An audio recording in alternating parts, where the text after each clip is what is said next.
Dear friend, just see, कह रहा कि अगर n प्लस एल का वैल्यू, अगर n प्लस एल का वैल्यू दो ऑर्बिटल के लिए सेम हो जाए तो हम कंक्लूड ये देखते हैं कि n प्लस एल का वैल्यू जिसमें ये n का वैल्यू जिसमें कम हो, यानी देखिए यहाँ पर 3D है, इसके लिए n का वैल्यू 3, l का वैल्यू 2, तो ये 3 2 5 हो गया। और यहाँ पर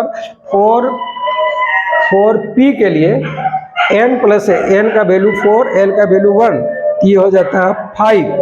n प्लस l का वैल्यू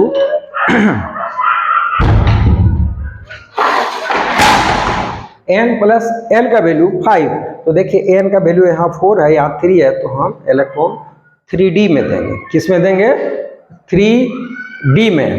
और ऐसा क्यों आया तो आप देख लीजिए, एक हम एग्जाम्पल दे रहे हैं, देखिए।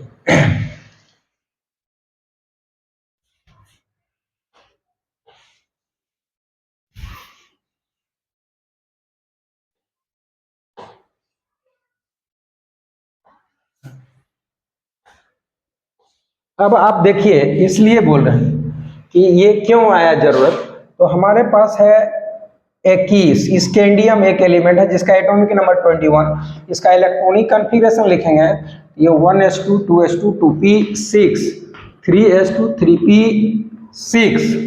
और अब यहाँ पर तो ये कंक्लूजन कर दिए थे कि 4s में जाएगा कि 3D में जाएगा, तो अभी बताया गया था कि उसमें 4s में जाएगा, तो ये हो गया 4s2 20 हो गया।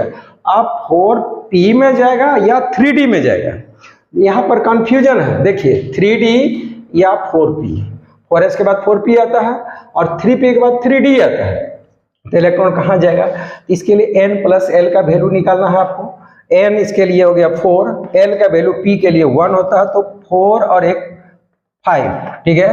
और इसके लिए n का वैल्यू है 3, या 3 और l का वैल्यू 2, तो ये 5। देखिए दोनों सेम हो गया, तो इलेक्ट्रॉन कहाँ पर जाएगा? 3D में जाएगा कि 4p में जाएगा?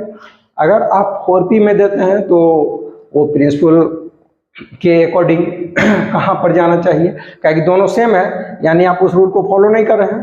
तब उसी में कहा गया था कि अगर n प्लस एल का वैल्यू सेम हो जाता है तो हम सबसे पहले इलेक्ट्रॉन को उस ऑर्बिटल में देंगे जिसके लिए n का वैल्यू लो है।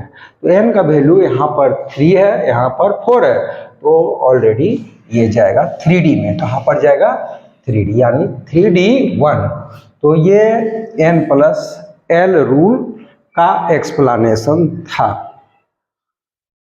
चलिए